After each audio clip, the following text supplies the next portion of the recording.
Vamos, encantado. Yo no sé en español. Obrigado. Yo no me he preparado para hacer una presentación en español, pero ¿todo bien? ¿Que sea portugués? Yo les voy a presentar en portugués. Ah, Yo tengo el guión en portugués porque ayer hubo una queja. vale, vale. Yo no me voy Hoy a no quejar. va en portugués, pero voy a intentar un millón. Pero puedo hacerlo en español igual. Sí, pero es que ayer hubo... Yo dudé un poco porque el nombre de la mesa está en español, pero como me escribía en portugués, yo pensé, será en portugués mi presentación, entonces No, que fue es una muy cortesía. Yo en realidad difícil. Agradezco. de todas maneras... Pero esperaron que yo hiciera en español, no, da igual. O sea, Al final es un congreso internacional. Vale, Es vale. mejor portugués y español que inglés. sí, es que sí, yo soy capaz de hablar español, pero si no me preparo, puedo que invente un montón de palabras que no existen. Hablas muy bien español. Hablar en portugués. Me imagino que son por los... Se dice hablar. Hablar en portugués. Hablar. Me imagino que es por los tiempos que nos dice la Complutense, ¿no? Sí, Yo sí. ya os he stalkeado a los dos. Yo mantengo aún mantengo una cooperación con ellos. La idea es mantenerlo. Muy Bien, bien. yo le hago mi presentación aquí. Sí. Bueno, por orden sería... Vale, estoy con ella y cuando llegue mi momento, vengo o ya dejamos ahí. Sí. Mejor ya dejamos. Sí, ¿qué hacemos? ¿Dejamos ya el escritorio de las dos? Yo lo que las tres y si quieres pues... Sí, entonces ponemos las tres para que queden en el escritorio. Además, la mía ya aprendí un V3, o sea, me hizo la testa.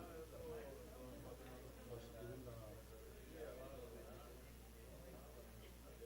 miramos si quieres.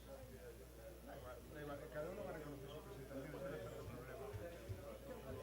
Entonces, pues va a presentar primero que le haga, después dice y luego yo.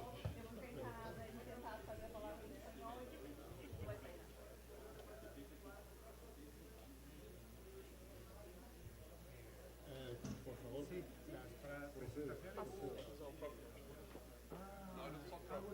sí. No, que es verdad que cada uno tiene su propio ordenador. Pero aquí graban en todos los ordenadores de Anatol. Bueno, yo ya la he grabado aquí. ¿Cómo? Perdón. Que me lo explique. Bueno, está con la... La mía está aquí. He llamado a la organización para que me explique cómo... Ah, sí. Yo creo que no. Bueno, Todo en una La misma. organización igual, el ordenador, la presentación. A presentación debe ser en ese concurso. pode usar. Esse aqui é do professor, mas pode usar o que vocês quiserem. É só para colocar a vaga da definição. Ah, ok. Quando o professor for falar, a gente pega esse cabo e põe no dele. Sim. Ok. No, para la organización también. Entonces, quando Se usar cambia el cable cable. aí, quando é. Entonces, mi presentación da igual. Podéis compartir esta mesa y ubicarla en la... Bueno, lo he grabado ahí la...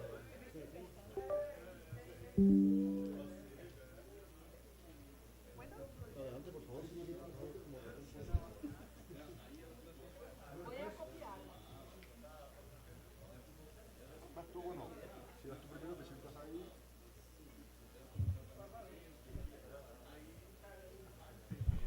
Sí.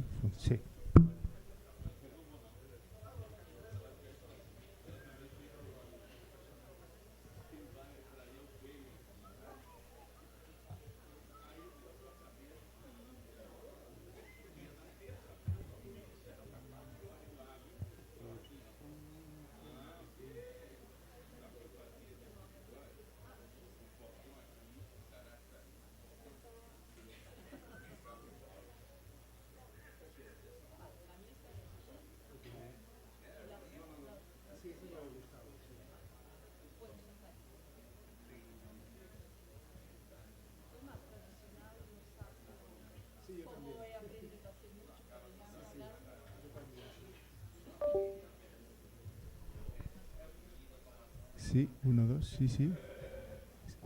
¿Se escucha? Vamos a armarnos unas cañas, un cubata. Ya, no. Entonces, a veces relaja, sale más fluido luego. No sé si mejor, pero más fluido. Sí, pues está.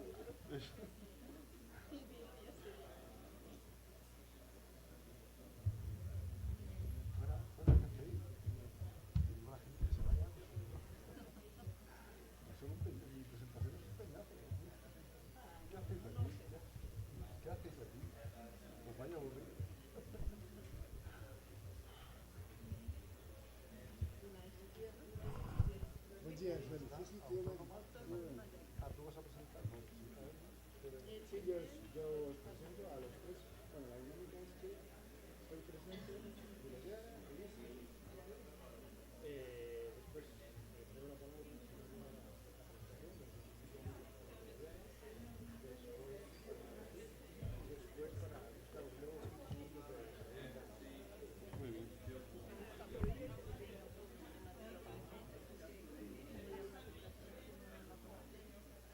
Y a una época, cuando estaba haciendo mi doctorado, yo he visto algunas clases de física que están Bueno, yo estoy física también, porque pero no pasa nada. sí, una envidia, porque algunos detalles de la ingeniería ya no me representan mucho. Yo prefiero estoy mucho más con ingeniería y la geografía quizás.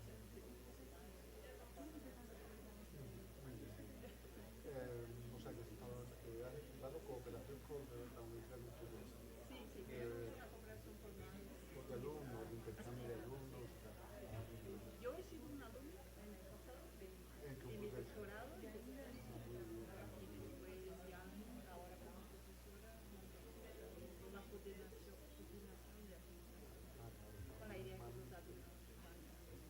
Bueno, pues si quieres podemos hablar por si abrir esa cooperación también en la Universidad Autónoma. No sé, pues. Yo tengo estado allí una vez al año. ¿Vas una vez al año a Madrid? Un mes más o menos allí. A veces me voy a UB, porque el proyecto con la ingeniería va a cooperación. ¿Con qué? Con la Universidad de Barcelona. Ellos siempre me hacen broma. ¿Por qué ponen las iniciales en todo? Es que en Brasil se hace así. Claro, Hacemos que siempre iniciales. dicen solo las iniciales de la Universidad. Él me ha dicho, ¿cómo? Sí, lo hacen. Profesora, ¿puedo sentar aquí? Sí. Cuando Otro caso. Bajita. Cuando se vaya a presentar, se vaya a cambiar para yo pasar la presentación. O sea, que nos vamos a cambiar de silla. Quedamos así y cambiamos nuestros años de hombre. Bueno, me digo, puedo llamarme como tú, no me preocupes. Rubén, no, yo no soy Rubén, yo tampoco. Ah, vale. Entonces, Gustavo está allí.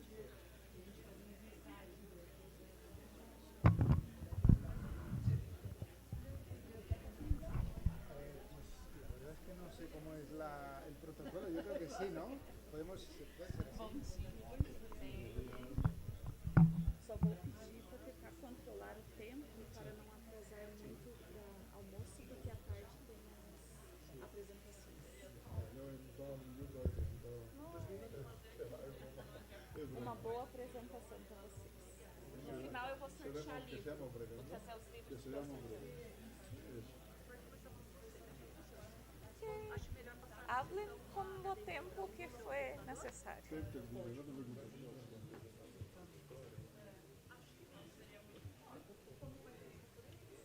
Ajá, sí.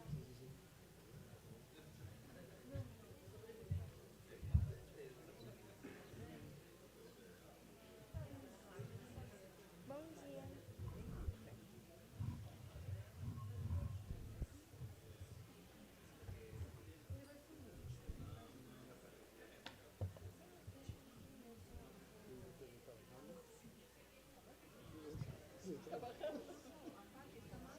Solo.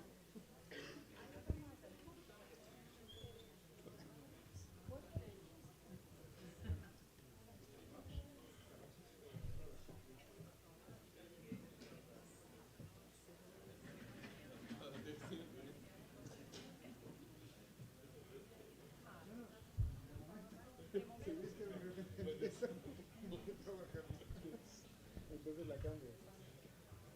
Gracias, señora. Sí, sí, poco a poco.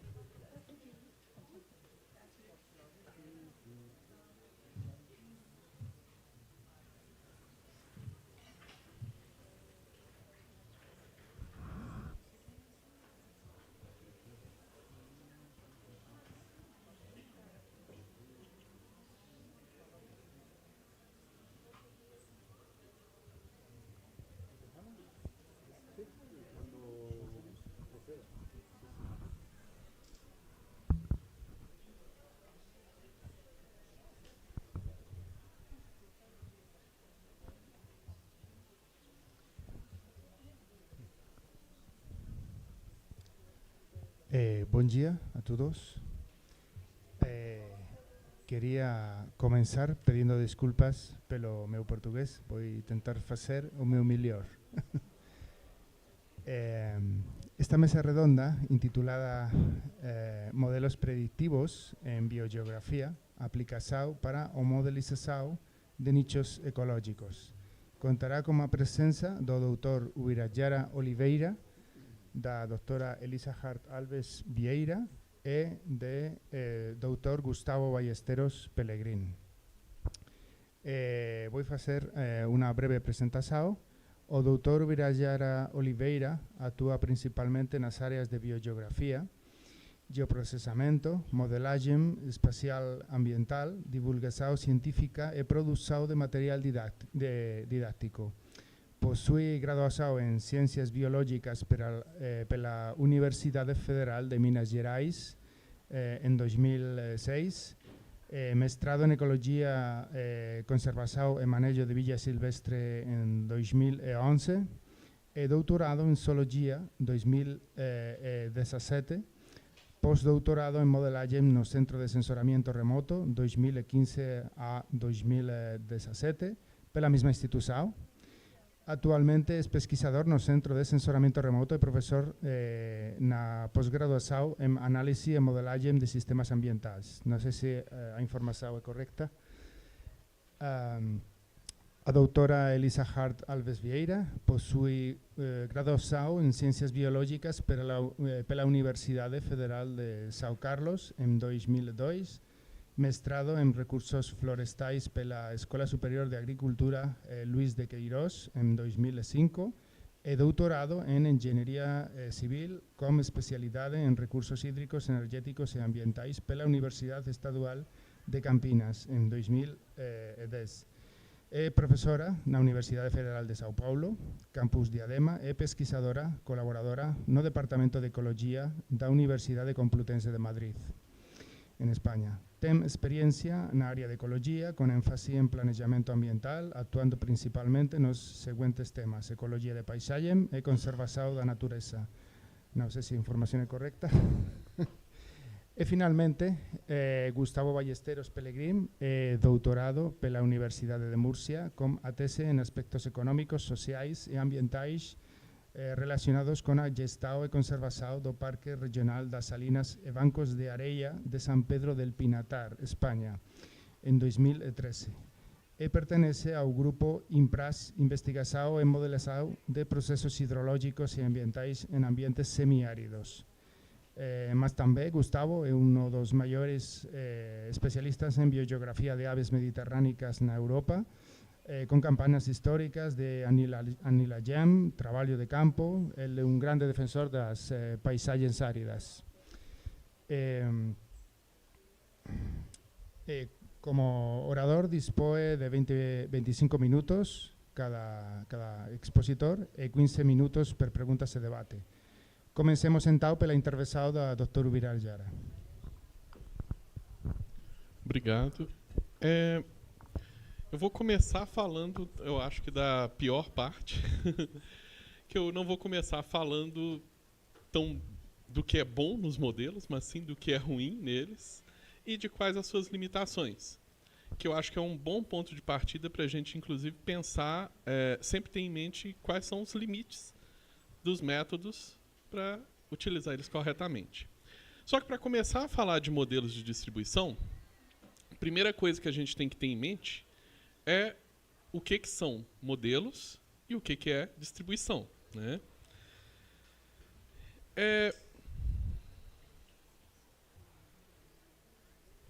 Basicamente, em toda a ciência, o que a gente constrói em qualquer área são modelos. E modelos são tentativas humanas de tentar simplificar a natureza para que ela se torne compreensível e com algum grau de predição por nós. Então a gente está sempre tentando fazer isso. E por que é uma simplificação? Basicamente por causa disso aí. Se você olhar para qualquer paisagem, qualquer ambiente, qualquer lugar, por menor que seja, ele tem uma complexidade muito grande.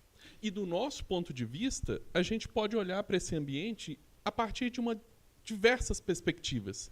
A gente pode pensar em interações ecológicas, em diversidade biológica, em processos biogeoquímicos, na radiação que está incidindo sobre aquele ambiente, nas interações atômicas, nas interações moleculares que ocorrem naquele ambiente. Então já dá para dar uma ideia de que, limitando só ao conhecimento que nós temos até hoje, é bem complexo pensar num local, por menor que ele seja. Ele tem um conjunto de eventos acontecendo simultaneamente, interagindo entre si, que é muito complexo. Então a gente acaba particionando essas coisas e criando micromodelos para explicar uma parte da natureza. Então a gente foca numa coisa e modela ela, por exemplo, interações ecológicas. Tá?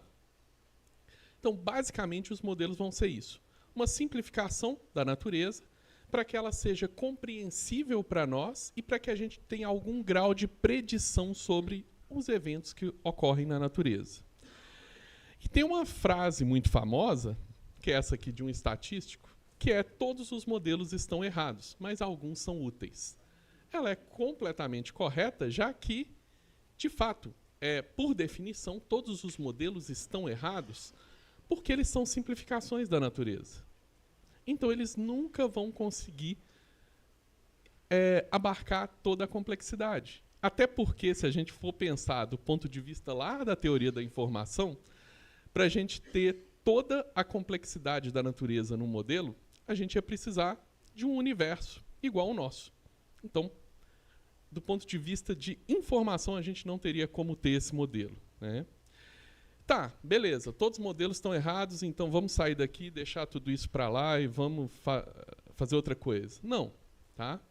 A gente tem que ver quais modelos podem ser úteis. Essa é a nossa missão como cientista.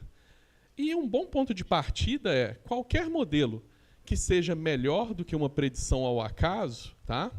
Que ele seja melhor do que uma predição, que é um julgar de dados ou uma predição da mãe de Iná, ele já é um modelo cientificamente melhor, porque ele é melhor que o acaso. Tá?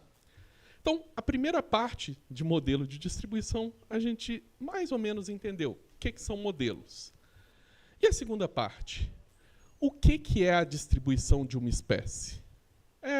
Parece uma pergunta simples, né? Parece uma pergunta, talvez, até inútil de ser feita num congresso de biogeografia, já que essa é a pergunta fundamental da biogeografia, só que talvez ela não seja tão simples.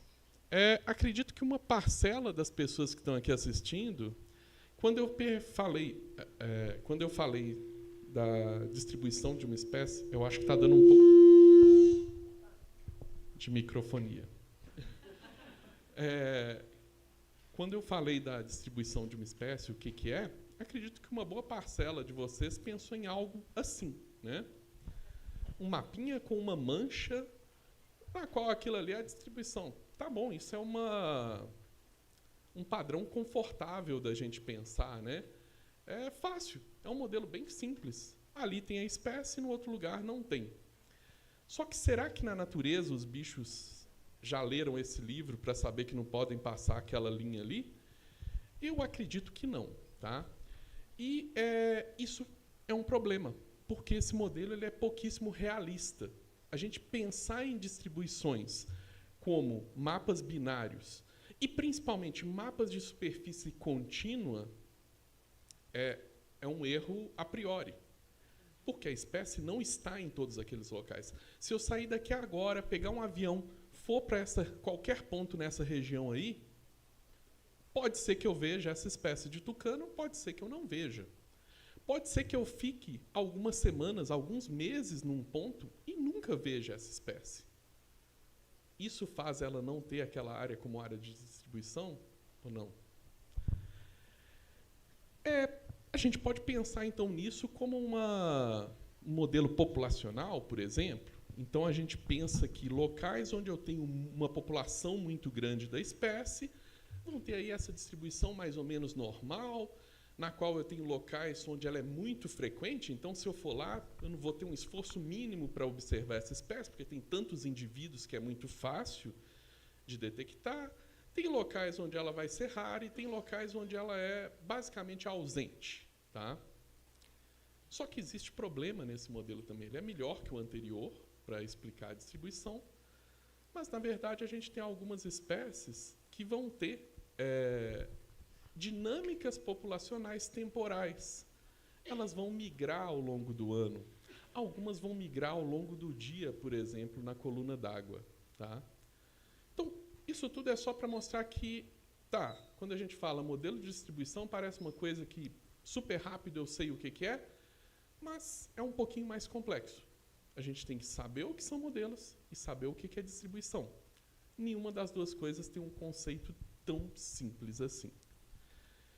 Por trás dessa ideia dos modelos de distribuição de espécies, existe uma ideia fundamental, que é a ideia de nicho. Tá? Nicho é esse espaço numa parede para você guardar algum objeto. Né? E, no caso das espécies, a ideia é um ambiente, um conjunto de condições que abriga a espécie, que mantém a espécie naquele local. E, por consequência, isso tem uma interferência direta na distribuição dessa espécie. A gente tem diversos conceitos de nicho. Tá? A gente pode, inclusive, pensar naquela ideia populacional lá, de onde é mais frequente, menos frequente, ligando isso com um gradiente ambiental. E aí a gente tem um conceito de nicho, que, na verdade, foi o primeiro conceito de nicho, cunhado lá nos anos de 1909. Tá? Só que, de lá até hoje, já foi muito discutido em relação a isso. E existem vários conceitos. Tá? Eu não vou entrar nesse detalhe aqui. Mas um conceito que foi cunhado muito no... Não é nem necessariamente um conceito, mas ele foi uma remodelagem de um conceito muito para a visão dos modelos de distribuição, foi esse aqui, na qual eu tenho um ambiente adequado para a espécie ocorrer, que eu chamo de nicho fundamental, locais onde eu tenho interações bióticas positivas, ou seja, o somatório de todas as interações da espécie nesses locais é positivo. A espécie consegue sobreviver e se reproduzir nesses locais. E eu tenho a interação entre esses dois locais me dá o que eu chamo de nicho realizado, então é onde a espécie tem condições ambientais e bióticas adequadas para ela sobreviver e se reproduzir. E eu tenho locais que a espécie consegue acessar por meio da sua capacidade de dispersão. A interação dessas coisas me dá locais onde a espécie alcança e não sobrevive, que a gente chama de drenos. Tá? Aí vai ter dreno por diferentes causas. E me dá um local que é a área ocupada, de fato, pela espécie, que é onde ela alcança, onde ela tem condições ambientais fisiológicas para sobreviver e onde ela tem interações que permitem a sua manutenção ao longo do tempo. Tá? Então, isso é uma visão um pouco mais complexa do nicho e muito focada na distribuição, muito focada em ver como que o nicho se expressa na distribuição de uma espécie. Tá? E os modelos? O que eles fazem de uma forma bem simplificada? Tá? Eles vão associar pontos de ocorrência da espécie com variáveis preditoras. No geral, as pessoas utilizam variáveis ambientais. Não existe nenhuma regra que impeça de usar outras. Ele vai, então, gerar uma projeção de probabilidade ou adequabilidade, a depender do modelo, para te falar o quão propício um local é para aquela espécie. E depois você pode até usar um outro modelo para transformar isso numa coisa binária, pensando naquele modelo de distribuição lá inicial binário, que é talvez transformar uma coisa que é mais complexa num modelo que pode ter até mais erro. Tá? Então é isso. A gente associa essas coisas, usa algum algoritmo, e aqui vale falar uma coisa desses algoritmos, que a maioria deles não foi e nem precisava ser desenvolvido para modelar a distribuição de espécies, porque esses algoritmos eles só precisam ter uma premissa: conseguir trabalhar com dados binários ou dados só de presença para projetar o quão adequado aquelas variáveis são em predizer aqueles pontos. Tá? Então, a gente acaba roubando esses algoritmos de outras áreas do conhecimento. Então, a gente pega lá redes neurais, random forest, algoritmos estatísticos como GLM, GAN, e pega uma série de algoritmos. Qualquer um que servir a gente pode usar para modelar a distribuição, basicamente. Mas, por trás disso, do ponto de vista teórico, o que a gente está tentando fazer é modelar o nicho da espécie. Quais são as condições que são adequadas para a espécie ocorrer, e a gente usa isso para projetar num mapa onde é mais ou menos adequado da espécie ocorrer.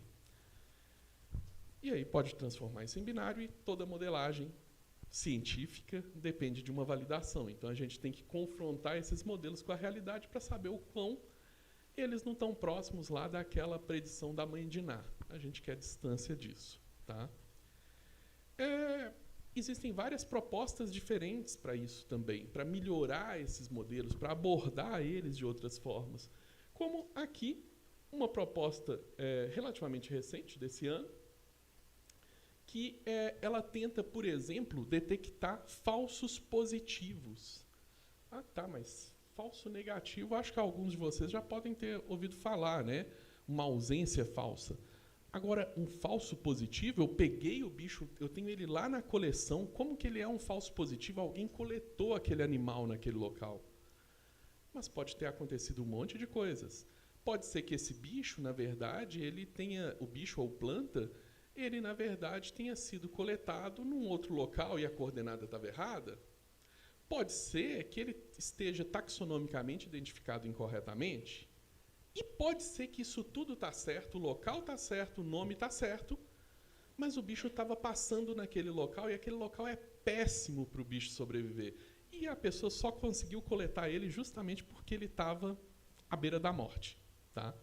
Então, isso é um falso positivo. Então, tem métodos para isso. A gente tem esse método, então, ele vai tratar isso em relação às variáveis para tentar identificar as presenças e as ausências. Tá? Tem outros métodos, como esse aqui, que vão tentar criar todo um plano de trabalho para você criar modelos mais realistas do ponto de vista da fisiologia dos organismos, tentar entender, de fato, quais são as variáveis que vão ser limitantes fisiológicos para aquele organismo. É mais um tipo de proposta. Só que a gente tem um problema. O problema da amostragem. Tá? O problema da amostragem, o que ele é?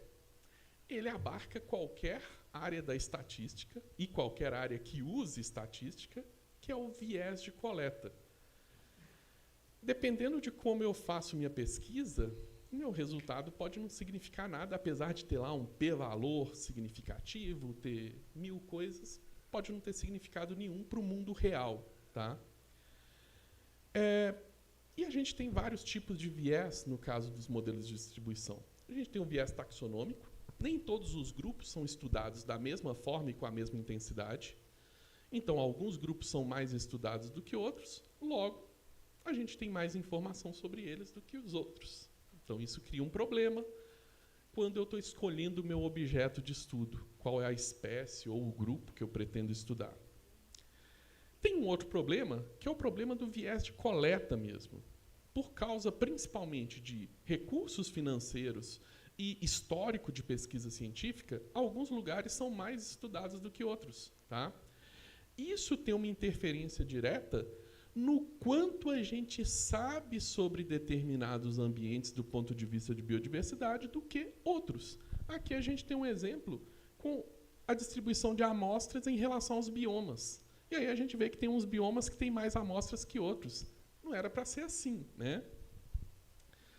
E a gente sabe que isso interfere diretamente em métricas de biodiversidade como riqueza, beta-diversidade, endemismo, mas principalmente riqueza e endemismo.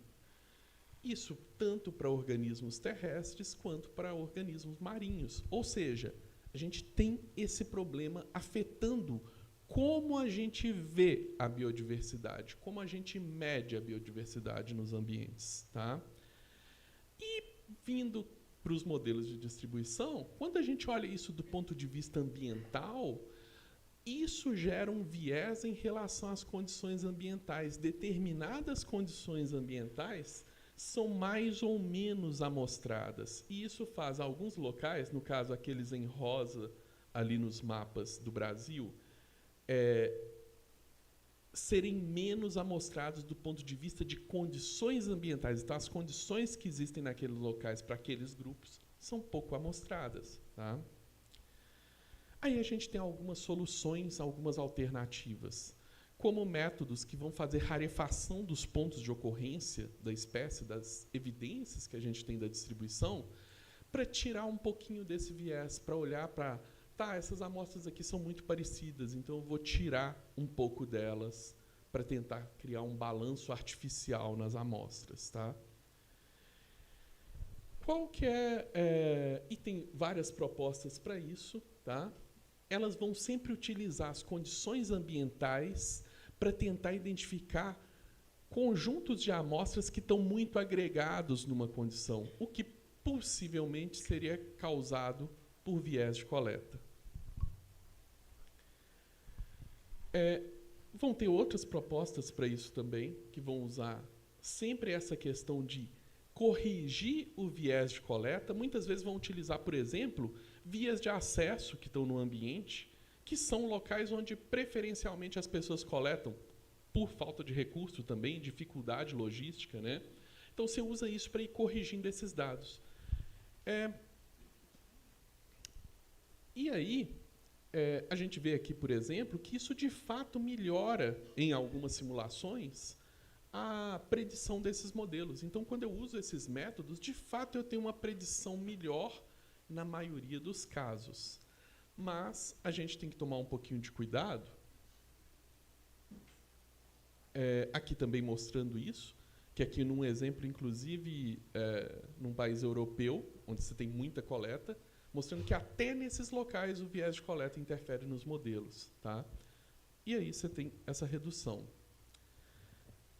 Aqui você tem um outro tipo de abordagem, mas que também tenta fazer esse tipo de rarefação para conseguir resolver esse problema.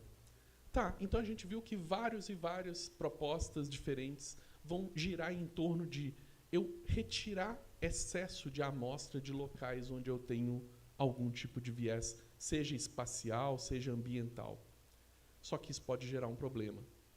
Quando eu tenho uma amostra e ela é puramente aleatória, ela deve refletir a distribuição natural dos dados. Isso é um princípio da estatística.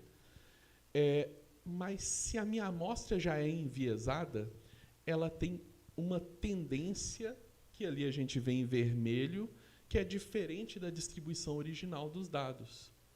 Quando eu faço essa rarefação, na verdade, eu posso estar reduzindo um pouco o problema, mas dependendo do quanto de amostra eu tenho, dependendo do viés que eu tiver, eu posso até estar piorando o problema. Eu posso estar tendo menos amostra do que eu tinha para construir um modelo robusto. Então, isso é um problema. Quando a gente joga isso para uma esfera um pouco maior, e se eu for usar um modelo de distribuição de espécies, por exemplo, para olhar a riqueza, olhar o somatório da distribuição das espécies? Aí eu vejo aqui nessa simulação, com aqueles mapas de polígonos que justamente partem daquela premissa inicial que eu falei que não é muito boa, né, do mapa de presença e ausência binário lá, que é um modelo muito simplificado, mas tudo bem, a gente soma aqueles mapas de polígonos e aí eu tenho aquelas distribuições ali. Quando eu comparo isso com a predição de modelos de distribuição, eu vejo que eles erram, e erram muito. Tá? Eles fazem uma péssima predição. E isso porque eu estou juntando erros. Imagina o seguinte, a distribuição das espécies já tem problema, os modelos vão errar, porque a priori eles erram, e eu começo a somar esses erros. Então, no final, eu tenho um modelo de riqueza, e no caso, que erra mais do que o modelo individual das espécies. Tá? Então, isso é um problema. E quando eu olho esses dados de uma outra forma, quando eu simulo dados, eu vejo que não era para ter relação nenhuma entre riqueza e esforço amostral. Se o esforço fosse distribuído de forma completamente aleatória, eu esperaria esse primeiro aí, olha, do real. Então, assim, não existe relação entre riqueza. A riqueza não depende de quem coleta no mundo real. Quando eu olho para dados reais com viés, eu vejo uma relação muito forte entre riqueza e viés de coleta. Quando eu olho para os modelos de distribuição, eles conseguem, no caso, quando a gente está olhando para a riqueza, não para a distribuição individual das espécies, eles conseguem reduzir um pouquinho o problema. Mas ainda tem muito problema, ainda tem uma relação muito forte. Quando eu olho... Tá, aí aqui eu vou mostrar uma tentativa justamente de, para essas métricas de diversidade, fazer um meio para reduzir esse viés, sem perder a amostra. Então, quando eu pego os hexágonos lá, né, com quantas espécies tem em cada local, eu posso relacionar isso por meio de modelos com variáveis preditoras e com o próprio viés de coleta como uma variável preditora. Só que aí, na hora de fazer a predição, eu engano o modelo. Eu coloco um mapinha lá como área de coleta uniformemente distribuído, como se todo lugar tivesse bem amostrado. Então, eu engano o modelo e falo com ele assim, prevê isso aqui só com base nas variáveis ambientais, fingindo que todo lugar é bem amostrado. Quando eu faço isso, eu consigo modelos de, no caso, métricas de biodiversidade, muito mais realistas e que reduzem, aí agora sim, muito mais aquele viés de coleta, porque numa interpolação eu ainda tenho muito viés. Método preditivo comum já reduz, mas quando eu uso essa abordagem, eu consigo reduzir essa relação ao que é esperado numa amostragem ao acaso. Tá? E aí, isso aqui é só mostrando justamente ali o último, aquele em vermelho, é essa abordagem simulando o viés de coleta. A gente tem a melhor predição para a riqueza e predições que são melhores, em média, para o endemismo também. Resumindo isso tudo, então, basicamente, a mensagem que eu queria passar aqui é: os modelos eles são boas ferramentas para a gente predizer a distribuição das espécies. A gente tem que ter cuidado, porque, principalmente aqui na região tropical, o viés de coleta ele vai ter um efeito muito grande. A gente viu que até nos países que têm histórico longo de coleta, esse efeito causa problemas, mas aqui o problema é maior. Então, a gente precisa tanto usar esses diversos métodos que tem disponível para reduzir esse efeito, a gente precisa de elaborar novos métodos, principalmente para a nossa realidade, na qual a gente tente não perder amostras, porque essas amostras são valiosas nos trópicos, onde a gente tem poucas amostras, e modelos para padrões de biodiversidade, como riqueza, endemismo, beta-diversidade. Todas as evidências que a gente tem apontam para usar modelos de distribuição para essa escala superior de olhar riqueza, endemismo, é uma péssima ideia. Você soma os erros. Use modelos diretos para isso e, além disso, use métodos que vão incorporar esse viés de coleta para reduzir o problema. Obrigado.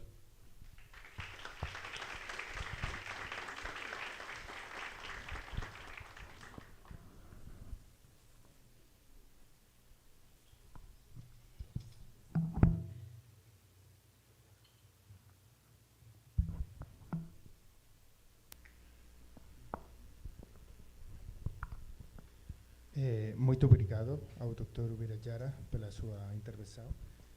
Dou agora a palavra à doutora Lisa. Obrigada. Bom dia a todos. Antes de mais nada, agradecer esse convite. Para mim é uma oportunidade, uma honra dividir essa mesa com os colegas e compartilhar com vocês um pouco dos meus pensamentos. Eu vou trazer para vocês aqui uma breve apresentação da minha forma de trabalhar a modelagem preditiva, especialmente a modelagem de hábitats na paisagem, que é a forma como o meu grupo de pesquisa tem trabalhado, o Grupo de Ecologia de Paisagens e Planejamento da Conservação da Unifesp, dentro do Departamento de Ciências Ambientais. Bem, eu vou começar pelo básico, né, do que todos já sabemos, né, que quando a gente fala no modelo preditivo tradicional, a gente está falando em utilizar dados atuais e históricos para a gente poder projetar cenários que me deem perspectivas futuras de mudanças. E, para isso, a gente se utiliza de um conjunto de ferramentas estatísticas e computacionais que podem ser bastante variáveis, tanto em abordagens como em complexidade, né? Eu não costumo trabalhar com modelos muito complexos, talvez até pela minha própria formação, eu sou bióloga, mas, ainda assim, eu me preocupo muito em trabalhar com modelos que respondam uma pergunta de interesse socioambiental. Independente, né, dos atributos estatísticos e de modelagem que a gente trabalha, a gente busca responder predições de mudanças e impactos antes que eles aconteçam, né, com o intuito de que a gente tenha uma tomada de decisão informada, que eu entendo que esse é o papel fundamental da ciência, trazer dados para que os tomadores de decisão possam ter decisões baseadas em dados trazidos pela ciência. Dentro dessa minha perspectiva de trabalho, né, como planejadora, eu entendo que, baseado nesses dados históricos e de projeções futuras, eu tenho o papel de responder algumas questões relacionadas à conservação da biodiversidade, que é o meu enfoque, né? Onde estou em termos de conservação, onde eu estava no meu passado, onde me levam os interesses sociais que atuam no meu território, na minha paisagem, e onde eu quero ir em termos de conservação, ou seja, que perguntas eu quero responder sobre a conservação de uma determinada espécie, grupo ecológico ou qualquer interesse socioambiental. Para, a partir dessa análise, eu consiga entender de uma maneira mais realista onde eu realmente chegarei.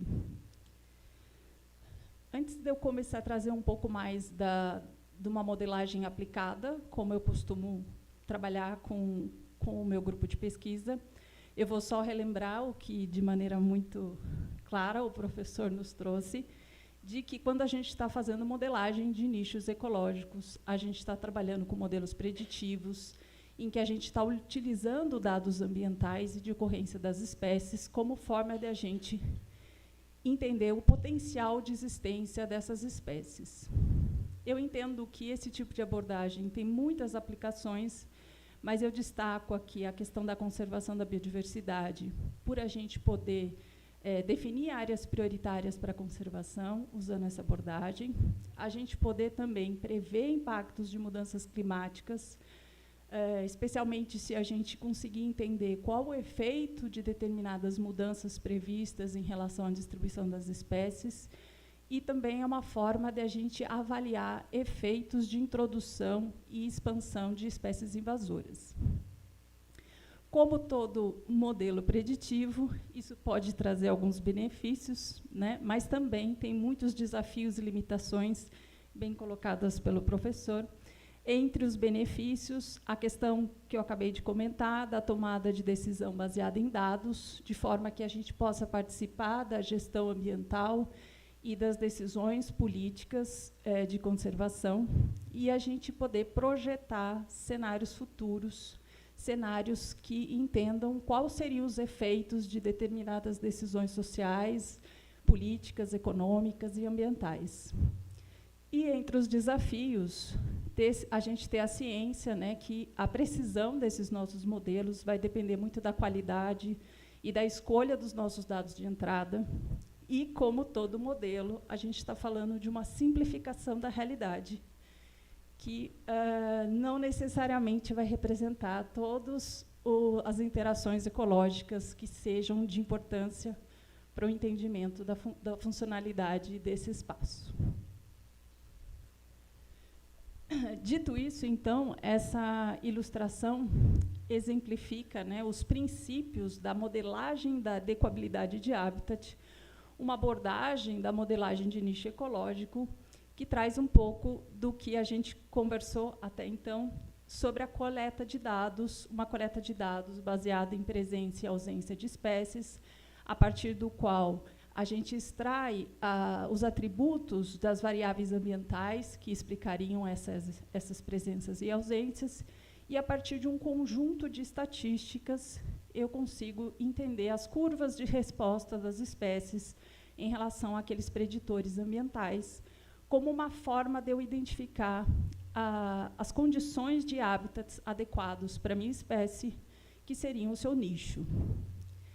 Feito muitos ajustes a esse modelo, eu consigo, então, predizer espacialmente qual seria o potencial de distribuição da minha espécie, considerando aí essa relação da ocorrência da espécie com as variáveis ambientais avaliadas. Eu entendo que, a partir dos achados que esse tipo de pesquisa nos traz, né, de entender como as espécies respondem a determinadas variáveis ambientais, a gente consegue aplicar as premissas conceituais da ecologia de paisagens, usando as relações padrão-processo, como forma de também predizer a adequabilidade de hábitats. Então, entendendo os padrões espaciais dados pela composição e configuração de elementos na paisagem, eu posso predizer o funcionamento dessa paisagem e dos processos ecológicos envolvidos nele.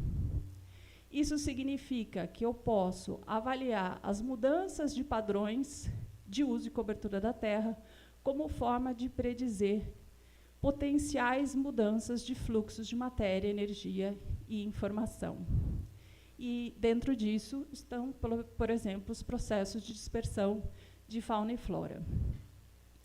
Esse tipo de abordagem, em que a gente avalia os padrões espaciais a partir de mapas e imagens como forma de predizer esse funcionamento, é uma área de interesse bastante prático, porque acaba que é muito mais fácil, mais rápido e barato a gente identificar e entender um padrão espacial a partir de um mapa, de uma imagem, do que a gente entender a complexidade dos processos ecológicos que são responsáveis pelo funcionamento dessa paisagem, o que demanda muito mais esforço de campo, muito mais dinheiro e tempo.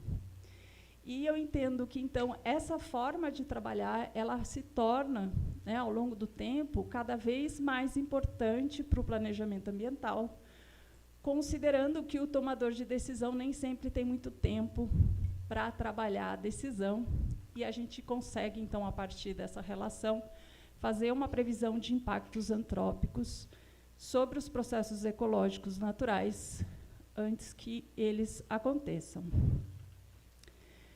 Isso significa, então, dizer que eu vou me basear nas relações de semelhanças e diferenças de composição e configuração de elementos na minha paisagem, que é a estrutura dessa paisagem, como forma de entender o funcionamento dela e os processos ecológicos envolvidos. E, numa analogia lúdica a um quebra-cabeças, seria dizer que, em termos de composição, eu me interesso em entender o número e tipo de peças, a disposição espacial dessas peças e qual é o resultado da interação dessas peças responsáveis pelo significado do quebra-cabeças ou da funcionalidade daquela paisagem.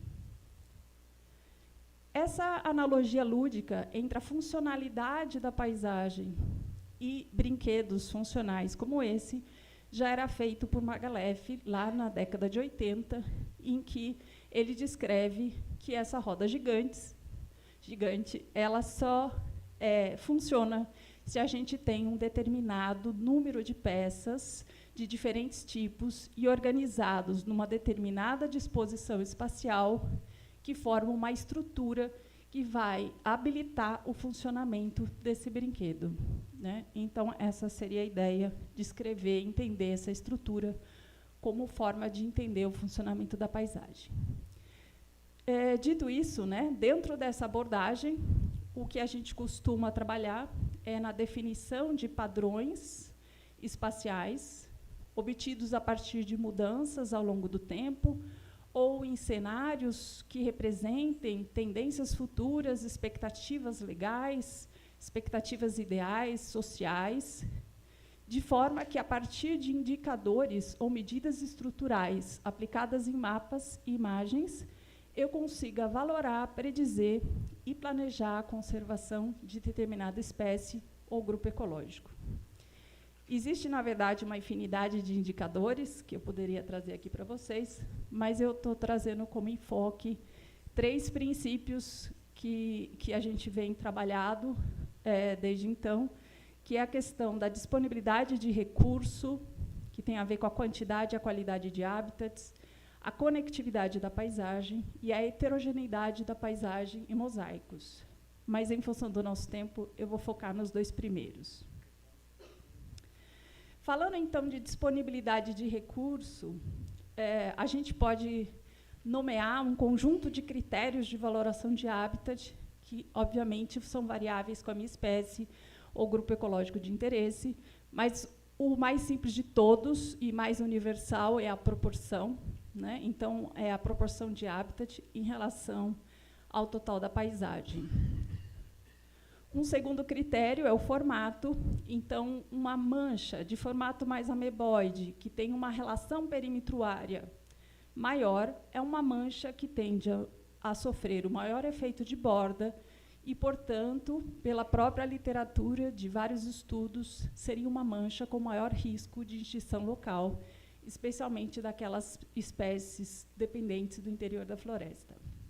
Então, esse tipo de medida a gente pode fazer pela ponderação do núcleo do habitat, né, que vai ser uma relação inversa à própria área de borda, com certeza uma relação espécie específica que vai depender do meu interesse.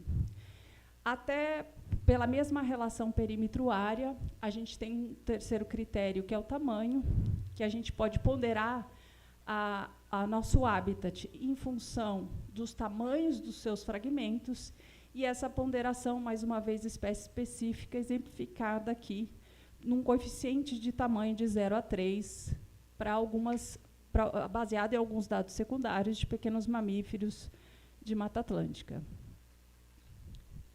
O último critério que a gente reúne dentro dessa proposta, né, de análise de disponibilidade de recurso da paisagem é o estágio de desenvolvimento. Então, isso tem a ver com a qualidade da nossa floresta, né, e seria a gente fazer uma valoração do nosso fragmento em função do seu estágio. O efeito de complementariedade de todos esses critérios podem ser reunidos num único índice. Então, a nossa proposta é trabalhar uma valoração da paisagem por esse índice de disponibilidade de recurso ótimo, ou DRO, que vai ser uma ponderação da disponibilidade do ótimo de recurso que eu tenho na minha paisagem, dada pela área núcleo, ponderada pelo tamanho e o estágio sucessional das minhas espécies. Eu trago, então, um primeiro estudo de caso de aplicação prática dessa forma, né, de valoração de mapas e cenários. Esse é um estudo que foi desenvolvido na Serra do Japi, no topo da Serra do Japi, num empreendimento de residências, aprovado lá no início da década de 70. Na verdade, um empreendimento imobiliário que é anterior às medidas de proteção dessa área, e que, naquele momento, a nossa pergunta era entender como era a paisagem hoje, como ela era antes desse empreendimento, e como ela deveria ser em termos de expectativas legais, já que a gente tem um conjunto de leis agora regendo o uso desse espaço. Além disso, né, como essa dicotomia entre o uso do espaço e a conservação tornou-se algo problemático na região, a gente também procurou entender quais eram os atores sociais envolvidos nesse território e se existia realmente um conflito de interesse em relação à conservação dessa área. Então, o uso, né, de várias medidas, entre elas a que a gente conversou agora, da disponibilidade de recurso ótimo, nos mostrou que, das diversas opções de cenários futuros, a melhor alternativa seria o da ONG, que atua na região, que propõe a melhor alternativa em termos de disponibilidade de recurso ótimo, com um valor superior a todos os outros cenários futuros. E que, se a gente pensar num debate público, considerando que se trata de uma área de conservação e de várias medidas de proteção, o cenário empresarial que previa a totalidade de ocupação do espaço por chácaras de lazer não deveria ser uma opção, já que, segundo o nosso índice, esse espaço passaria a ter uma disponibilidade de recurso ótimo igual a 0. E o próprio projeto de adequação dos proprietários não mudaria muito essa proposta original, tendo, então, um ótimo de habitat igual a 0,01, ou seja, muito, muito baixo.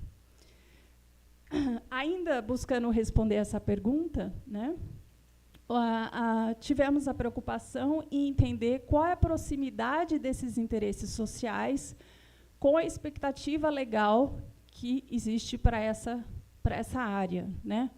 Para isso, todos os mapas e cenários foram representados aqui nessa ilustração em relação à linha vermelha, que é o valor previsto pela lei.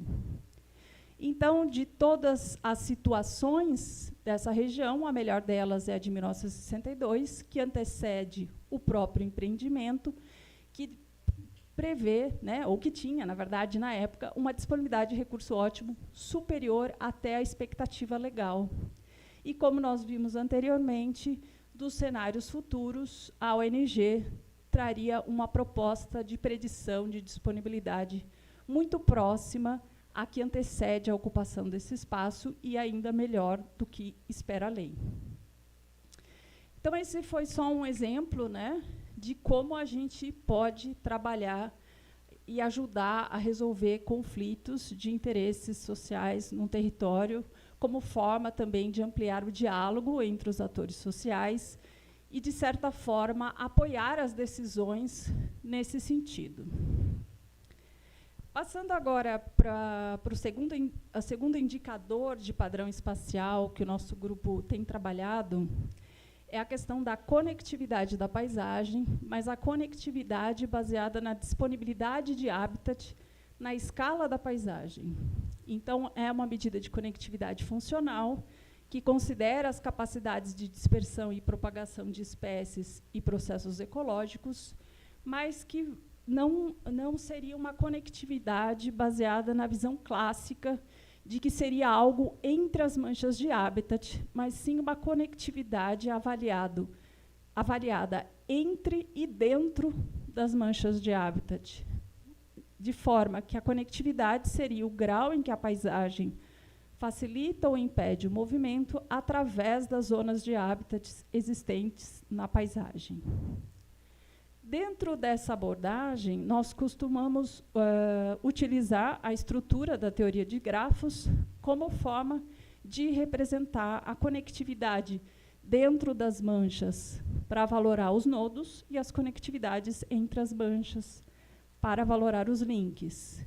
Existem vários modelos, né, na literatura que trabalham essa abordagem, mas 2 deles é o índice integral de conectividade, ou IC, e o índice de probabilidade de conectividade, sendo que o primeiro é um modelo primário, que vai definir que a conectividade acontece ou não, e o segundo modelo já é um modelo probabilístico, que vai me dar uma ideia da probabilidade de movimento e dispersão da espécie na paisagem. O interessante de aplicar esse tipo de índice é que a gente é capaz, independente se a gente está trabalhando com PC ou IC, a gente vai conseguir identificar quais elementos da paisagem trazem uma contribuição relativa, qual é a contribuição relativa dos elementos da paisagem para a conectividade dela como um todo. Isso me permite entender não só o grau de contribuição de cada elemento, mas também entender se a contribuição dele acontece por maior conectividade interna do próprio habitat, se é por uma conectividade de fluxo que une tanto a conectividade interna como entre habitats, ou se aquele elemento é um elemento-chave de conexão e ponte entre os outros habitats naquele território. Passando, então, por uma aplicação prática dessa abordagem, né, que eu expliquei na teoria da conectividade baseada na disponibilidade de habitat da paisagem, eu trago aqui um outro estudo de caso que tinha como intenção responder uma pergunta de interesse internacional, que era se a certificação contribui para a conservação da biodiversidade em fazendas de café no Brasil. Então, esse estudo, na verdade, foi uma demanda do Instituto de Manejo e Certificação Florestal e Agrícola, o IMAFLORA, feito em parceria entre várias instituições no Brasil e a Universidade de Oxford, em que a gente desenvolveu, a gente aplicou, né, essa análise de conectividade, uma análise probabilística da conectividade, aplicando os mesmos índices de avaliação da disponibilidade de recurso ótimo como um dos dados de entrada para esse modelo. Nesse estudo, a gente trabalhou como desenho amostral um conjunto de fazendas certificadas e não certificadas, tentando valorar a conectividade tanto antes quanto depois da certificação, no intervalo de mais ou menos 9 anos. E a conectividade funcional, ela foi quantificada tanto para uma espécie de hábito tipicamente de cerrado, que no caso foi o tatu canastra, quanto para uma espécie de hábito florestal, que foi o cuíca. Os nossos resultados mostraram que, estatisticamente, se a gente avalia as mudanças de conectividade nessas fazendas certificadas e não certificadas, a gente não tem uma diferença estatística significativa que nos faça entender que houve uma diferença na conectividade nessas fazendas. Por outro lado, se a gente avalia como era o estado de conservação das fazendas certificadas antes e depois, comparados com o antes e depois das fazendas não certificadas, a gente conclui que essas fazendas, quando iniciam o processo de certificação, já são fazendas que possuem um diferencial muito grande em termos de conservação, que, inclusive, as fazem diferente estatisticamente na conectividade de espécies, especialmente as espécies de habitat de cerrado em relação às não certificadas. O que não acontece com as espécies de Mata Atlântica, e, nesse caso, a conectividade não é diferente, independente da certificação agrícola ou não. Como estou de tempo? 5 minutos. Muito bem, ainda tem 5 minutos. Então, já finalizando quase, eu vou passar para um terceiro estudo de caso. Aqui eu mais vou mencionar, né, uma pesquisa que está em desenvolvimento. É uma pesquisa que visa entender como a matriz da paisagem pode influenciar na distância de dispersão e estabelecimento de espécies de flora do cerrado. E a gente também busca entender como que a gente pode predizer alternativas viáveis de restauração da conectividade funcional para essas paisagens modificadas que a gente tem estudado no Cerrado Paulista. Então, a nossa intenção é propor cenários futuros prevendo a restauração de hábitats do Cerrado Paulista, mas considerando os efeitos e influências do tipo de matriz em que essas bacias hidrográficas estão inseridas. Então, atualmente, a gente está numa fase de dados de campo. A gente está trabalhando com 2 perfis de matriz, uma matriz de eucalipto e matriz de pastagem, e a gente faz amostras de dados de regenerantes e de estabelecimento de espécies e dados de solo. São dados estratificados que são obtidos num gradiente habitat matriz, a partir da abertura de alguns transectos dentro das bacias cada um desses perfis de matriz. Na hora de aplicação desses transectos, esse estudo está se baseando na mesma proposta de análise da paisagem por conectividade, de contribuição relativa, na verdade, de cada elemento para a conectividade, na forma de definir quais seriam as melhores as melhores direções de análise dessa dispersão, considerando os nossos dados computacionais, né? Esse estudo ainda não tem muitos resultados, mas os primeiros dados foram obtidos para a matriz de pasto, e nesse estudo a gente procurou entender se a conectividade funcional seria muito diferente para esse perfil de matriz em função do perfil de dispersão das plantas. Então, a gente modelou, né, a conectividade para 4 perfis de dispersão, a dispersão curta, média, média-longa e longa, e a gente percebeu que essas áreas de matriz de pastagem não costumam estar conectadas para plantas de baixa dispersão, curta e média.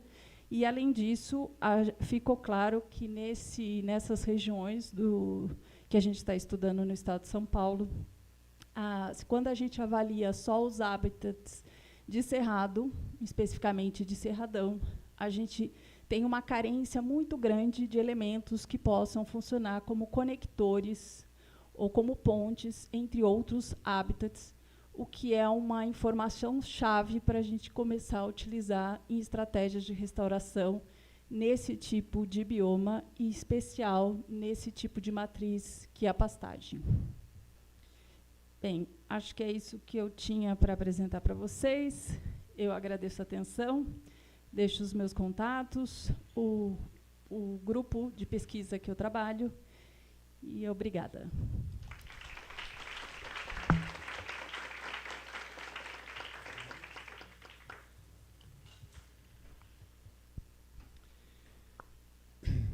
Bem, muito obrigado a doutora Elisa. Dou agora a palavra ao Dr. Guillermo Ballesteros.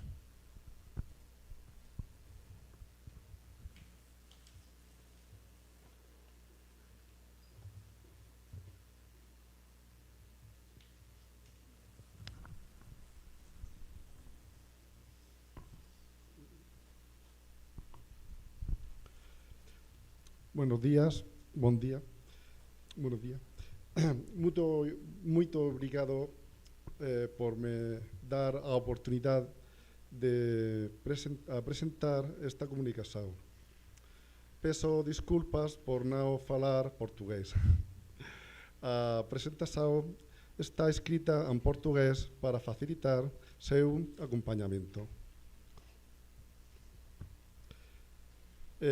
Se trata de una comunicación elaborada sobre una especie que es un indicador en un territorio concreto de la región de Murcia que se encuentra en el sureste de España.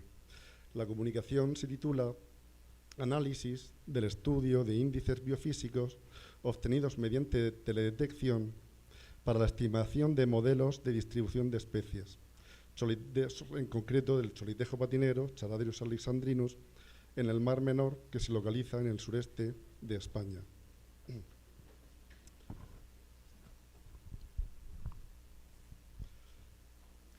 Para que nos situemos, es una especie que tiene una distribución mundial en los continentes de Asia, África y Europa.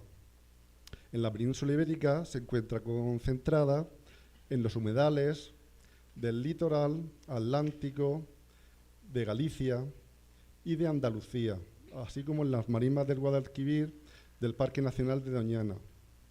Y también se distribuye a lo largo del litoral, de todo el litoral mediterráneo, siempre y cuando la costa no sea rocosa, sino que sea llana, haya dunas o humedales costeros. No es una especie colonial, es una especie que cría dispersa y, por tanto, es un buen indicador, muy buen indicador, de la conservación de humedales y de sistemas arenosos costeros. Cría en playas arenosas y en saladares abiertos, cerca de la orilla litoral, y también cerca de lagunas, salinas y arrozales de interior.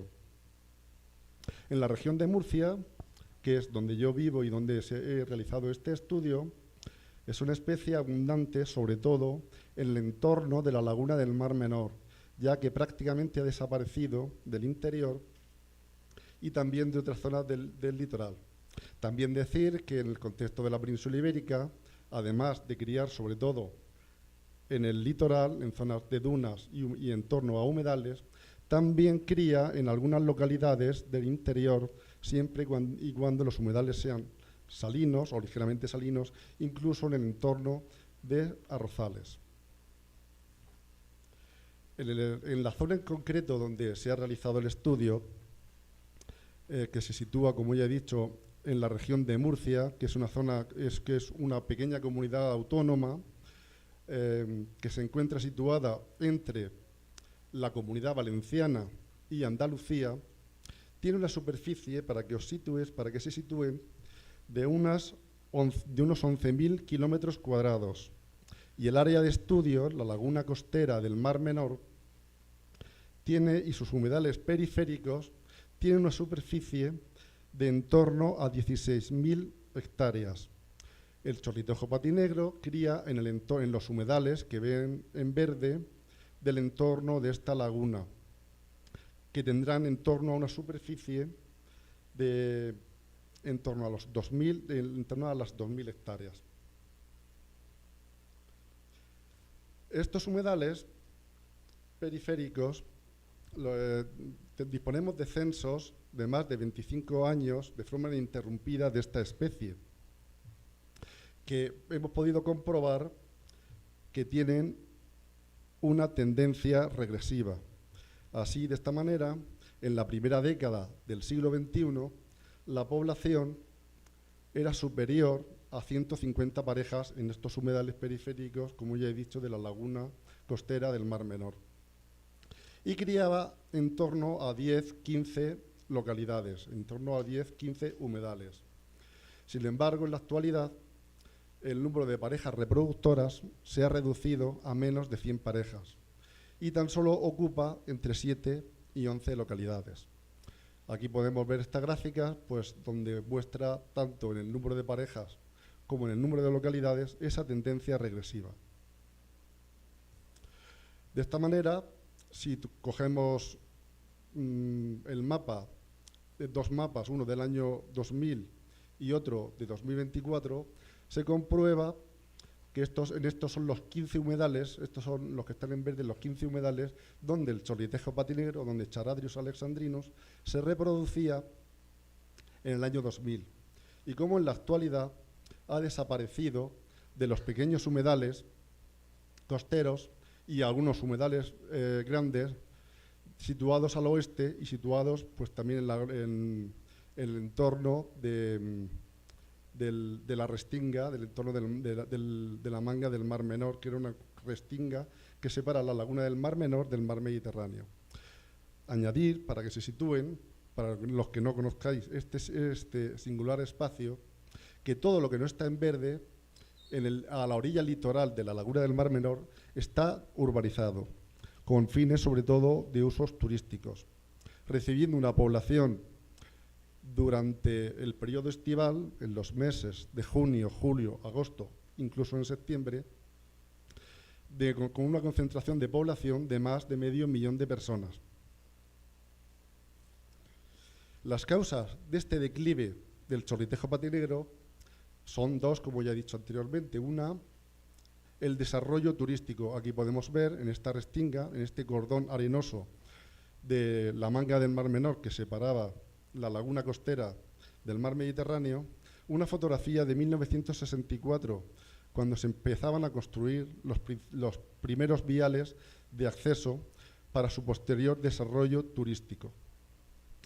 Y la segunda causa que ha producido el declive de esta y de otras especies, porque ya digo que esta es una especie indicadora del estado de conservación de estos enclaves, es el desarrollo de las infraestructuras y de la puesta en cultivo con regadío intensivo de toda su cuenca vertiente. De tal manera que aquí pueden ver en lila pues, el aumento de regadío en comparación a 1988, a raíz de determinados trasvases que se han hecho de ríos del interior de la península ibérica.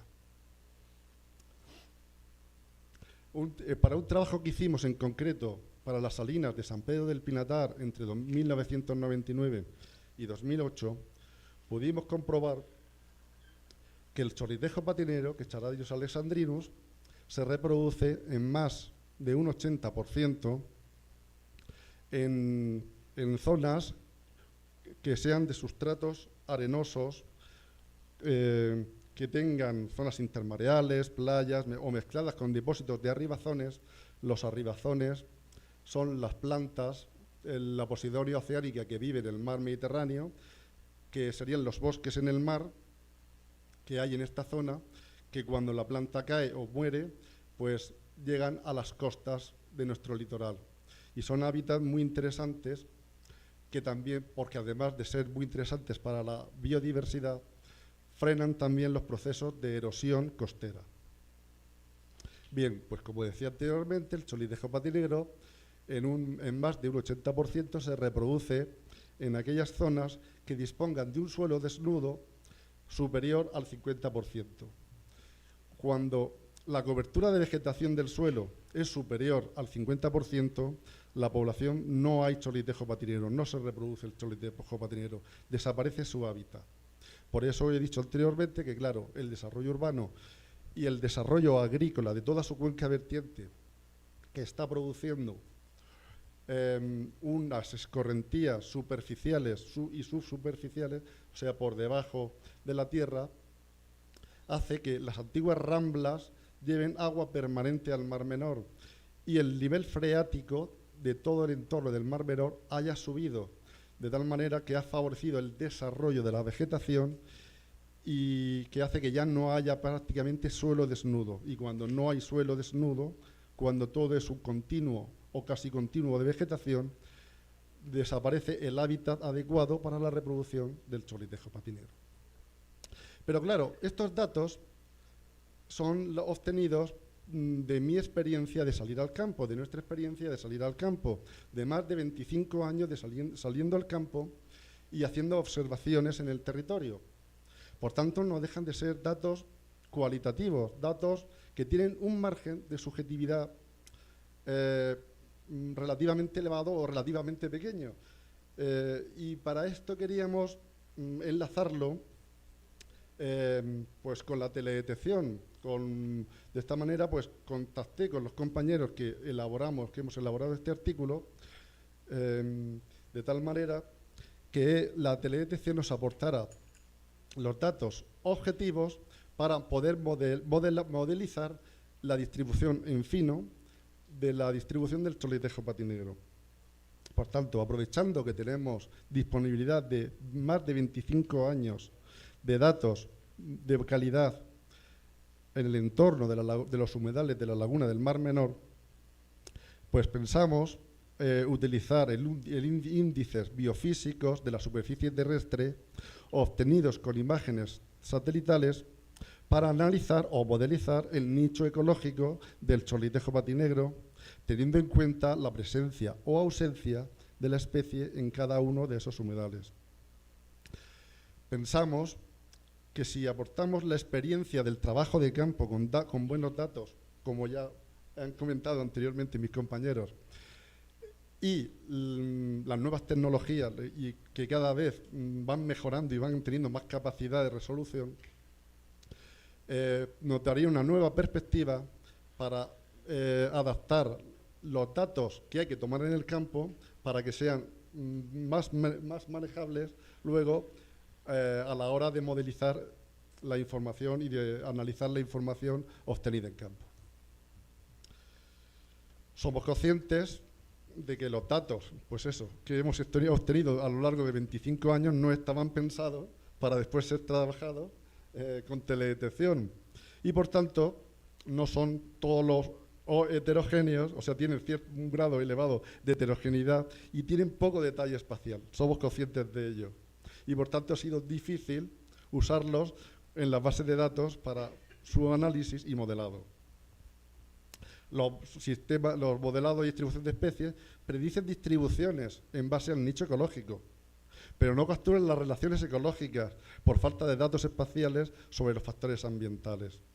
Es verdad que la detección mejora el rendimiento y la predicción de los modelos de distribución de especies de los nichos ecológicos, pero depende de las circunstancias, pueden resultar costosos en determinadas circunstancias.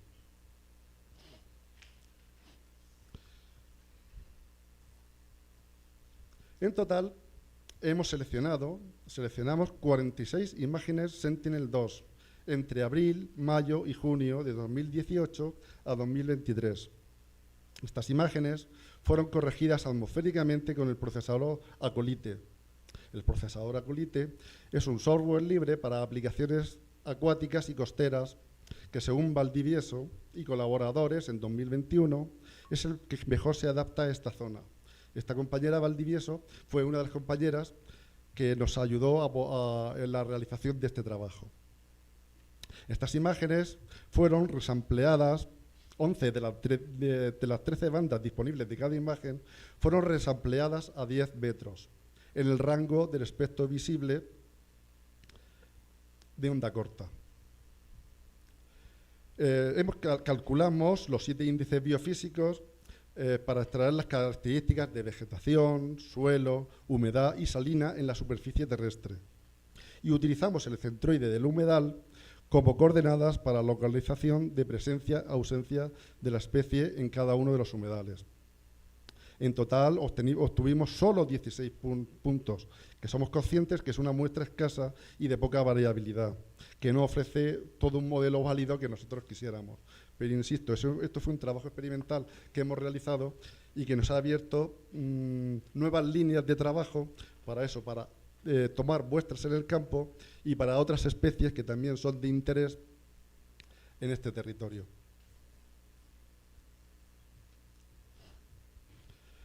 Hemos utilizado Random Forest como un algoritmo de aprendizaje automático que es menos sensible a la cantidad y balance de datos de entrenamiento y validación.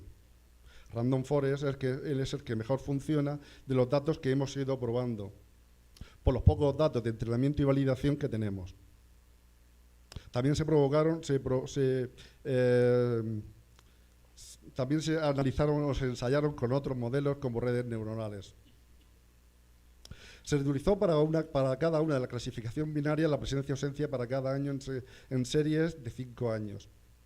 Según la importancia de las variables obtenidas de los modelos de Random Forest seleccionados, se utilizaron 10 variables con el mejor índice Gini para modelar el nicho ecológico con modelos lineales generalizados, con el fin de analizar la variabilidad de los índices utilizados para mejorar la modelización. Como resultado, podemos decir que tras la realización de los modelos de Random Forest para cada año, los que ofrecían el mejor un porcentaje de error menos válido fueron los modelos de 2021 y de Random Forest de 2021 y de 2022, que nos ofrecieron los mejores valores de especificidad y de sensibilidad, que fueron en torno al 90%, con 28 variables el primero y 49 el segundo. Aquí podemos ver que TCW y NDMI son índices de humedad del suelo, mientras que NDBI es un índice de suelo desnudo. Con estas clasificaciones, pues seleccionamos los 10 predictores de mayor importancia para estas variables de clasificación. Y estos dos conjuntos son los datos que hemos utilizado como variables para generar el modelo de distribución de especies.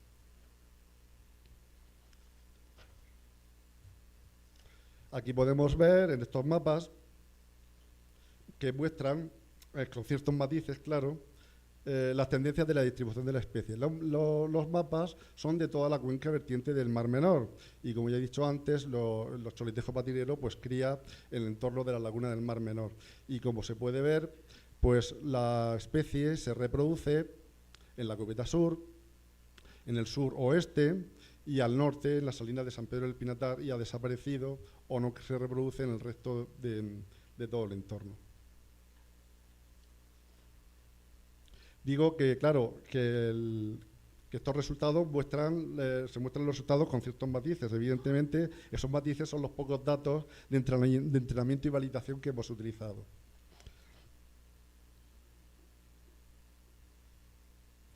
Y ya, pues como consideraciones finales, efectivamente, el uso de índices biofísicos a partir de imágenes de satélite son efectivos para garantizar el hábitat del chorlitejo patinegro. Somos conscientes de que más datos, mejores datos obtenidos sobre el territorio en la medida de lo posible GPSeando o tomando el punto de reproducción o del entorno de reproducción, pues podremos aumentar los datos, porque claro, el chorlitejo patinegro ya he dicho que quería en torno menos de 100 parejas, pero claro, si en lugar de esos 15 humedales de 15 puntos o 16 puntos tenemos casi 100 puntos, pues evidentemente el modelo mejorará sustancialmente. Tenemos en cuenta, somos conscientes de los problemas y objeciones de los modelos obtenidos por la escasez de los datos para su entrenamiento y validación, que han podido provocar un sobreentrenamiento y falta de variabilidad. Como conclusión, efectivamente, la detección es útil para establecer un modelo de distribución de especies para el chorlitejo patinegro, teniendo en cuenta también otras variables ambientales y climáticas que esperamos incorporar en los próximos trabajos que vamos a desarrollar. Esas otras variables, evidentemente, son pues, la topografía, la orientación, la pendiente, el tipo de suelo, usos de suelo, las distancias al núcleo urbano, etcétera, que nos van a aportar información muy útil, claro, de la distribución del chorlitejo patinegro en el entorno de la laguna del Mar Menor. Uy, se ha repetido. Muito obrigado por su atención.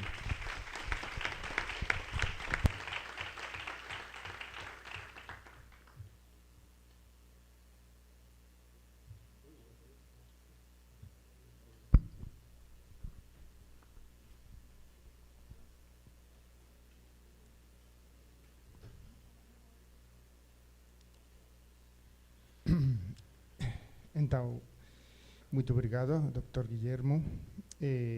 Abrimos agora o período de perguntas. Não há perguntas, não. Não há tempo. Ah, sim.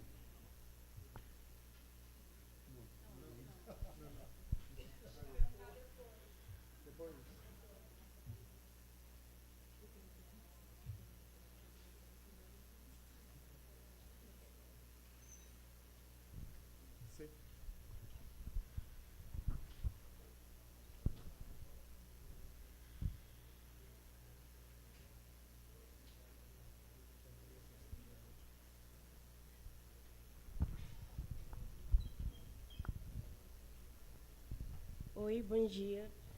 Obrigada pelas apresentações. A minha pergunta é para você, Pirajara. Eu queria saber a respeito na modelagem, uma estratégia para utilizar a modelagem com espécies de poucos pontos de ocorrência é criar espécies virtuais. Essa também seria uma estratégia útil para diminuir os vieses ou não?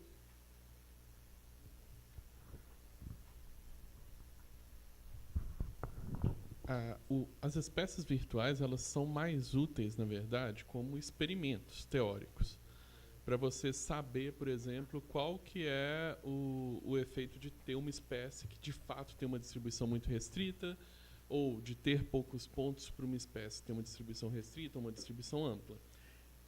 Elas em si não ajudam diretamente a você modelar uma espécie com mais ou menos pontos, as espécies virtuais. Elas são só simulações teóricas para que a gente tenha... É porque a grande dificuldade que a gente tem em modelar a distribuição de espécies é que, tendo em vista todos os vieses e as lacunas de conhecimento que a gente tem, por mais que aquele númerozinho que aparece lá na hora que a gente vai fazer a validação seja um número alto, às vezes ele é falso. Ele vai falar que está tudo bem, na verdade ele só está refletindo um viés dos próprios dados. Então, quando você trabalha com as espécies virtuais, o único intuito é você ter o gabarito, você saber qual que é a resposta certa, para você poder saber, por exemplo, quanto que a métrica x, y ou z é capaz de me dar respostas corretas nas piores circunstâncias, entendeu? Então, ela ajuda do ponto de vista teórico, para a gente saber o que pode acontecer quando eu estou modelando uma espécie com poucos pontos, o que pode acontecer quando eu estou modelando uma espécie que tem pontos muito enviesados. Então, assim, a priori, você já sabe qual é o tipo de erro que você pode ter, então, você sabe as limitações do seu estudo. Um exemplo que eu acho muito bom de espécie com pouco ponto, e que foi modelado e teve um sucesso muito grande para o objetivo, foi inclusive uma espécie aqui de São Paulo, uma espécie de um IP do Cerrado, que o que aconteceu foi a pessoa modelou, a espécie estava como extinta, se eu não me engano, há quase 100 anos. A pessoa modelou de uma forma muito simples, porque com um único ponto você tem uma restrição dos algoritmos que vão conseguir trabalhar com um único ponto. Usou uma coisa super simples, só para saber o quão parecido o ambiente era com aquele único ponto que existia uma informação de 100 anos atrás. Foram a campo e conseguiram encontrar populações dessa espécie, que estava tida como extinta. E aí tem todo um processo, né, de conservação posterior a isso. Mas aí é um exemplo de que, você sabendo a limitação, a pessoa, quando ela fez esse artigo, por sinal, ela não falou que essa é a distribuição, ou está acertando. Não, ela não fazia ideia de quanto que estava acertando. Ela só usou aquilo como um guia para trabalhos de campo, para poder encontrar essa espécie que estava tida como extinta. Então, assim, dá para trabalhar com poucos pontos. Você só tem que ter essa noção das limitações.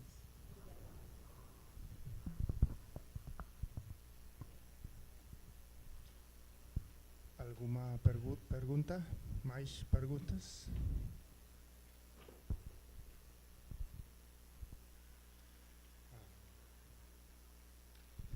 Eu tenho uma pergunta para o Dr. Ubirajara. Que tipo de distância é mais adequada para a interpolação? Não sei. Qual seria a distância mais adequada para interpolação de dados? Porque o polígonos Voronoi eu só que é distância euclídea. Pero existe outro tipo de interpolação adequada? Na verdade, assim, a gente tem um monte de interpolações que vão trabalhar desde só interpolação puramente espacial, que o exemplo do próprio polígono de Voronoi, vizinhança mínima e uma série de métodos assim, até métodos um pouco mais complexos que vão trabalhar só com distância geográfica e que vão trabalhar com a própria autocorrelação espacial dos dados, que são os métodos de, por exemplo, spline ou krigagem espacial. E esses métodos eles vão caminhando desde o Voronoi lá do limite, né, mais simples de interpolação, até os que vão trabalhar diretamente com o viés espacial dos dados, que são esses que trabalham com autocorrelação espacial, como um spline, que é mais simples, a krigagem, que é um pouco mais complexa, krigagem bayesiana, mais complexa ainda, e assim por diante. E aí eles começam a poder trabalhar com covariáveis preditoras, tipo variáveis ambientais. Aí a gente vai indo nesse caminho até métodos estatísticos, métodos que agora virou moda de falar que é aprendizado de máquina, mas na verdade é um monte de método estatístico, um monte de método de heurística, até esses métodos que seriam os mais complexos de heurística, que são as redes neurais e o Maxent, por exemplo. Muito obrigado. Alguma pergunta mais? Não?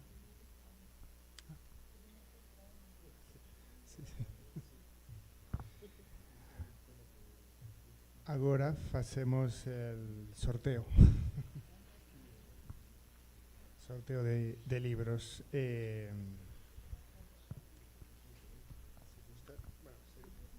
Sería un número, tiene que decir un número del 1 al 60, al 86, creo que la beca se ha ido ya, pero del 1 al 86, 42. 42.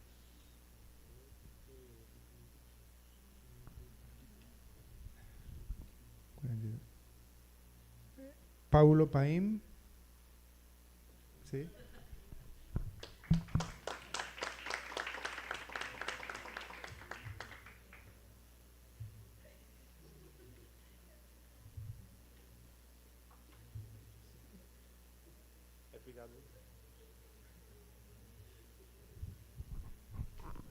otro número.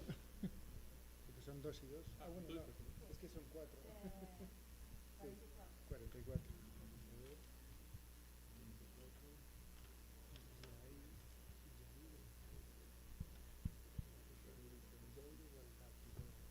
Jairo Baldati.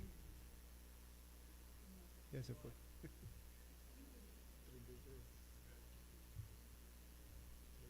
Érico Silva.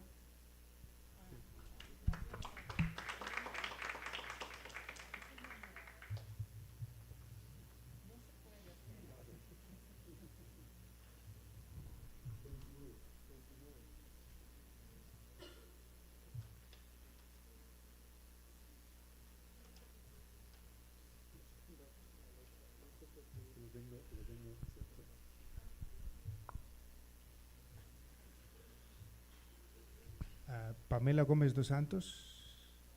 No.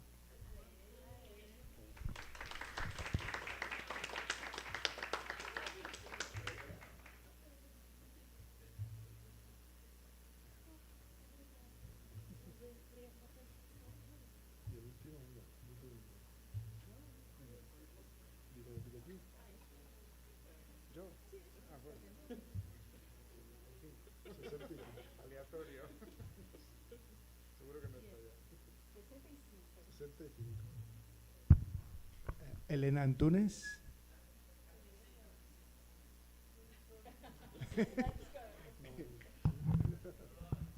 Eso no sé si vale. Eso no vale. Pero bueno. Ah, está bien. Sí, sí. Ah, pobrecita, es de organización. Sí, es alumna, organización. Sí. Es verdad que ya va a estar, sí. Peraí, voltar com Ok, bueno, terminamos aquí. Muito obrigado a todos y nos vemos.